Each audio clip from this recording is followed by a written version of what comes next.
Le voilà l'objet de toutes les polémiques, c'est l'Apple iPhone 6 Plus, le format géant, qui est supposé fragile car tordable et qui perdrait sa forme parfaitement plate si on exerce des pressions dessus. Donc, on a publié hier un témoignage comme quoi on avait essayé de le tordre, mais visiblement c'est comme Saint Thomas, il faut voir pour le croire, donc on va tourner une vidéo cette fois.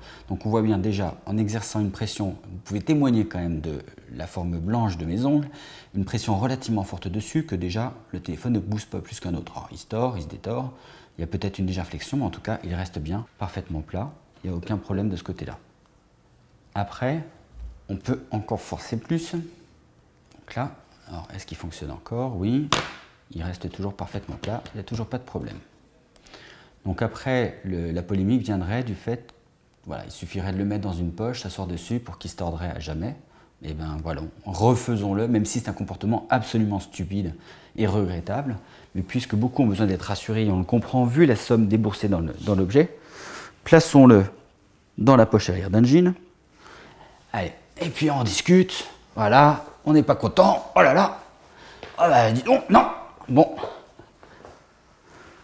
Donc déjà, on ne peut pas dire qu'il soit particulièrement abîmé, on le repose à plat, il est toujours plat. Retentons la même expérience, à nouveau, voilà, et puis, voilà, on continue, le pauvre il sort, on le remet pour le torturer, voilà, ce qu'il en faut encore plus, allez, on saute dessus. Alors déjà, il s'allume, on le pose à plat, il est toujours plat.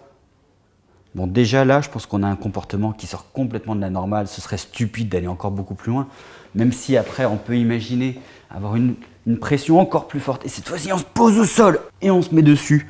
Vraiment là, on a la fesse pointue, placée probablement au milieu de l'écran. Si là, il ne se tord pas, alors, fonctionne-t-il? Il fonctionne. On va le poser à plat. Il est plat. Il est plat. Et alors voyons le point le plus fragile, censé être ici, aucune déformation. Alors après on peut essayer de forcer pile sur ce point là aussi. Voilà, on prend des photos au passage, voilà, rien n'y fait. Verdict, l'iPhone a gagné contre nous pour l'instant en tout cas. Et c'est la deuxième séance de torture que ce téléphone subit.